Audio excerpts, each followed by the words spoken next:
Continuing now with The Final Days by Bob Woodward and Carl Bernstein. And we're still on Wednesday, July 24th, 1974. In our last session, we had a blockbuster where lawyer Fred Bizart listened to the tape of June 23rd, 1972, and called Al Haig and told him, "We found the smoking pistol." It's obvious that Nixon knew of the cover-up, approved the cover-up, ordered the cover-up early on. He knew of John Mitchell's probable involvement in the burglary and authorizing the burglary. So he's now told some of the rest of the lawyer team as well. So we continue. Dave Gergen sat alone in his office drafting a wire to Haig. He suggested that the president might turn his Supreme Court setback into an advantage by announcing in a dramatic personal statement to the nation that he would comply. It was important to turn over to Sirica as many original tapes as possible within hours. A date for the completion of the transfer should also be set. "Let's take the suspense out of this thing for a change," Gergen wrote. He recommended also that the president give the tapes to the House Judiciary Committee. Gergen did not know what was going on in San Clemente or what the president's response might be, but he thought it important to shift public attention away from a reclusive president who might or might not relinquish the tapes to a reasonable and cooperative president who felt himself bound to obey the law.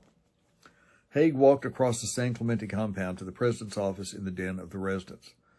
He could predict the effect that Bizart's conclusions would have on Nixon. Nixon looked up at him from his reclining chair. Calmly, Haig outlined Bizart's interpretation of the June 23rd tape and his analysis of the available options. The president seethed. Bizart was completely off base, he said. Everything that was on the tape had been disclosed in his previous statements, including May 22nd, and in the testimony of Haldeman and Ehrlichman before the Senate Watergate Committee, and most completely in the CIA memcons. He knew what he meant, the president protested, and what he had meant was that Haldeman should ensure only that the FBI not jeopardize long-buried CIA secrets left over from the Bay of Pigs operation. Then, as he had so often done, the president stared penetratingly at Haig and insisted that he was innocent. He had been concerned about national security. The president attacked his lawyer's judgment. Bizart was probably tired. He was still ill from his recent heart attack. Besides, he was given to panic. He had panicked in November when he and Garment had recommended resignation. He had been wrong then and he was wrong now. No, the president concluded, Bizart could not render a reasoned judgment. What about St. Clair?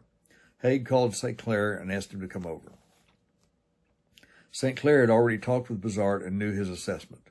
As a precaution, he had called the Secret Service in Washington to make sure the tapes were secure. But St. Clair had been more immediately concerned about the Supreme Court decision and didn't want to jump to any conclusions about the contents of the tapes. Was there any way to avoid turning them over? He had fidgeted as he waited for the text of the decision to come over the White House wires. United States v. Nixon was the biggest court case of St. Clair's career, and he had thought he had won it. He was shattered that he had lost. When he read the decision, it became clear to him that the tapes would have to go to Sirica. The president is not above the law, nor does he contend that he is, St. Clair had told the court.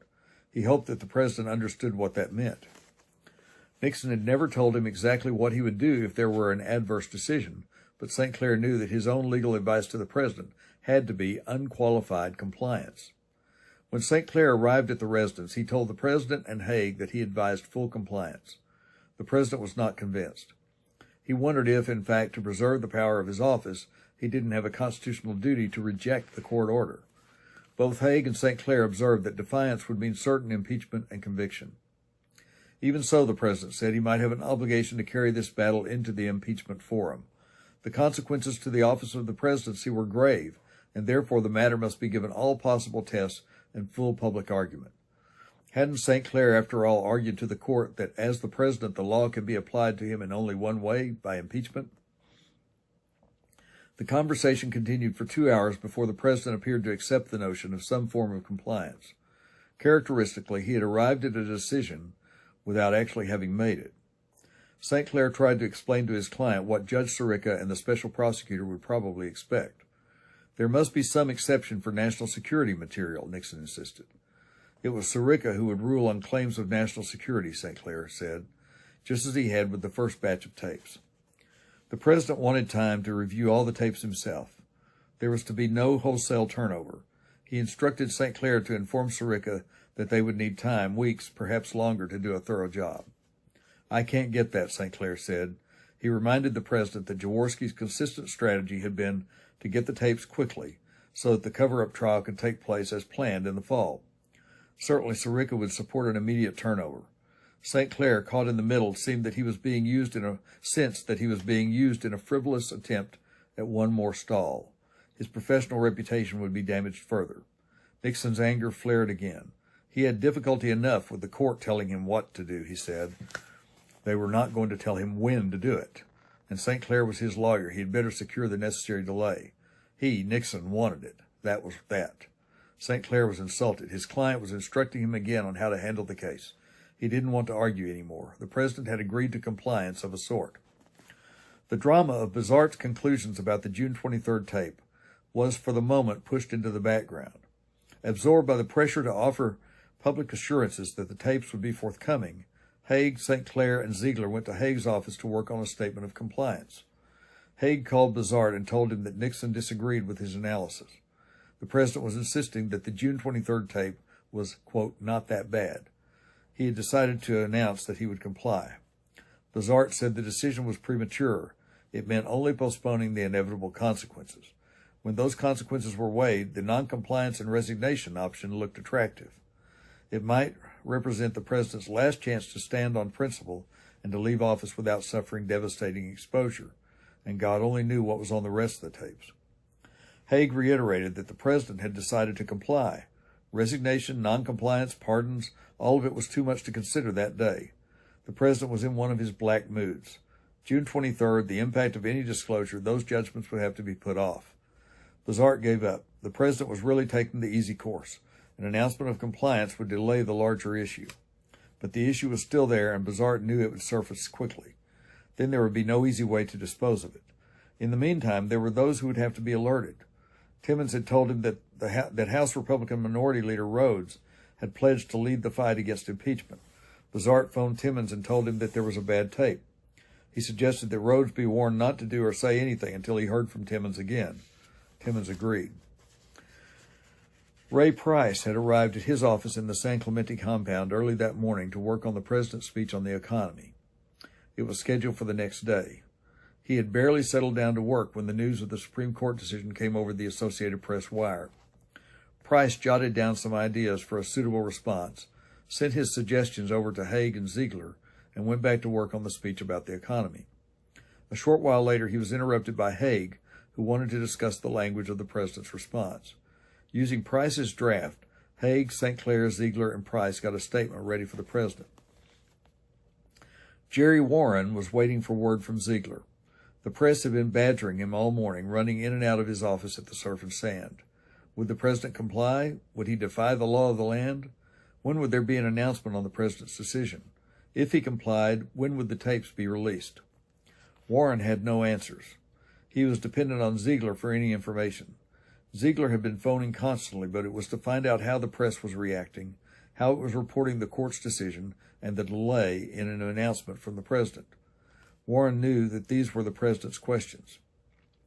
Warren asked Ziegler when an announcement would be made. He was concerned by the delay. Some reporters seemed to think that the president would tell the court to shove it, he said. There were news stories going out over the wires that began, President Nixon isolated here at his seaside villa. The staff was getting edgy, too. This was Warren's quiet way of urging some response. Ziegler was necessarily noncommittal. He was protecting the president's options. Everything possible was being done to get a statement ready, he said. Tom DeCare, one of Warren's aides, asked about the delay. Ron will tell us when the time is right, Warren responded coolly. Finally, Ziegler phoned Warren to say that St. Clair would hold a press briefing at 4 p.m. There was some question about where it would be. The San Clemente Inn was unavailable. The owner had booked the usual briefing room to a local concern. Local business was more lucrative and permanent, he had said. Warren and Ziegler talked about using the cafeteria at the Concordia Elementary School in San Clemente, but relocating the cameras and equipment was impractical. Nor did they relish the image of the president's lawyer coming live to America from the cafeteria of an elementary school. Finally, they found suitable space at the Surf and Sand. Warren was relieved to have something to announce. Haig called Muriel Hartley into his office to take down the statement that St. Clair would deliver. St. Clair, Ziegler, Price, and Julewine listened as Haig recited the text. It had gone through so many drafts that Haig was able to rattle it off, at times too fast for Hartley. Haig became impatient when she missed a word. A few minutes later, he picked up the typed statement and walked over to show it to the president. He returned shortly. The president had approved it. Ziegler rushed out to his office in B Building, called the press office, and dictated the 3-paragraph statement to Shirley Brown, Warren's secretary. When he had finished, Ziegler and St. Clair drove over to the Surf and Sand. Price did not see them go. He was talking to the president about the next day's speech. Having incorporated suggestions from other advisors, he had taken the latest draft to Nixon at about 2:30 p.m. The president was pensive. At first, he seemed to want to talk about the court's decision. He felt that things looked less than optimistic. But then he tried to buck up his senior speechwriter. They spoke in generalities for a few minutes, and then the president got down to their business. Price appreciated the strategic importance of making a major domestic address. It would show that the president was not crippled by the court's decision. That despite the decision and the press's morbid concern with Watergate, the president was squarely facing the country's major dilemma. The White House sedan sped north along the highway, past the luxurious seaside apartments of Laguna Beach, and up the ramp to the Surf and Sand parking lot. Reporters rushed to meet the occupants, St. Clair and Ziegler, but the two men went straight to the press office. Ziegler asked Judy Johnson to fetch his shaving kit for St. Clair. As they waited, he tried to ease St. Clair's nervousness. Clausen joined in, happy to be finally included and anxious to enter the press conference as a participant in this historic occasion. When St. Clair had finished shaving, he emerged from the office and walked slowly into the Surf and Sand's Mai Tai room. The podium, designed for Ziegler and Warren, was too high, and he looked straight into the lights. "I have reviewed the decision of the Supreme Court with the President," he began. "He has given me this statement which he has asked me to read to you. While I am, of course, disappointed in the result, I respect and accept the Court's decision, and I have instructed Mr. St. Clair to take whatever measures are necessary to comply with that decision in all respects." At the same time, Nixon laid claim to a victory in principle. "I was gratified to note that the Court reaffirmed both the validity and the importance of the principle of executive privilege, the principle I had sought to maintain." St. Clair laid down his paper. "As we all know, the President has always been a firm believer in the rule of law. In accordance with his instructions, the time-consuming process of reviewing the tapes will begin forthwith." Once back in Ziegler's office, St. Clair collapsed into a chair, exhausted from the tension. It had been a traumatic day. Now, away from the clamor of the briefing room, he began to unwind. Ziegler decided to forsake his liquor-free diet and sent Johnson to the top-floor bar for a pair of double scotch and waters. "Judy, what did you think?" he asked her when she returned. Johnson was accustomed to Ziegler's constant need for feedback. Part of her job was to circulate in the press room and report back on the reactions of key reporters. She hadn't had time today, so she offered her own opinion.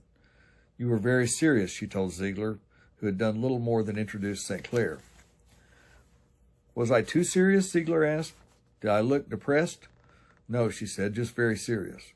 As she turned to leave, St. Clair asked, "What do you think the reaction will be? Public or press?" "Both." "Relieved." St. Clair snapped alert. "What do you mean? Do you think they really felt that the President of the United States would not abide by a Supreme Court ruling?" Johnson looked him in the eyes. "They may not have thought it, but it was a relief to hear someone say it." The fragile coalition of House Judiciary Committee members met again in Railsback's office that morning to search for the right language for an article of impeachment charging the President in the Watergate cover-up. The charge, Article 1, would have to show exactly what Nixon had done to warrant impeachment. If direct action could not be shown, it would note simply that the President had condoned or acquiesced in the activities of others. Mann and Flowers explained that Rodino and the pro-impeachment Democrats were willing to accept a version drafted by the coalition. The coalition was intent on making a conservative charge. Whenever one of them made a suggestion for moderation, the others agreed quickly. Railsback was thinking how uncertain of themselves they were. Their commitments to impeachment were shaky. At 7:45 that night, Rodino called the Judiciary Committee to order in room 2141 of the Rayburn House office building. All 38 members were present. Millions of people watched on television. "Before I begin," Rodino said, "I hope you will allow me a personal reference. Throughout all of the painstaking proceedings of this committee, I, as chairman, have been guided by a simple principle, the principle that the law must deal fairly with every man. It is now almost 15 centuries since the Emperor Justinian, from whose name the word justice is derived, established this principle for the free citizens of Rome." While writing this out, Rodino had thought back to the time he had received a personal note from President Nixon. It was in the fall of 1973, after Rodino had received an award from the Justinian Society. A messenger had brought an envelope from the White House, a note of congratulations signed with the president's personal RN. This was a few days before the Saturday Night Massacre. Railsback had spent almost the whole day working on the draft of Article 1 and had devoted little time to preparing an opening statement. He had only a few notes. With the television cameras focused on him, he appeared nervous and agitated, and at times out of breath as he expressed his concerns and uncertainties. "Let me say that I am one of those that have agonized over this particular inquiry. Richard Nixon, who has twice been in my district campaigning for me, that I regard as a friend, that only treated me kindly whenever I had occasion to be with him." He narrated the sequence of events, getting most of the dates right and some of them wrong. The attempt to contain Watergate, the payment of hush money, the lying, the withholding of evidence, the misuse of the FBI and the CIA, the turning over of grand jury testimony to Haldeman. "I just can't help but wonder, when you put all of this together in that kind of perspective, I am concerned, and I am seriously concerned. I wish the president could do something to absolve himself. I wish he would come forward with the information that we have subpoenaed. I just am very, very concerned." So we come to the end of Wednesday, July 24th, and in the next session, we'll move on to Thursday, July 25th, 1974, from the Final Days by Bob Woodward and Carl Bernstein. Thanks for watching.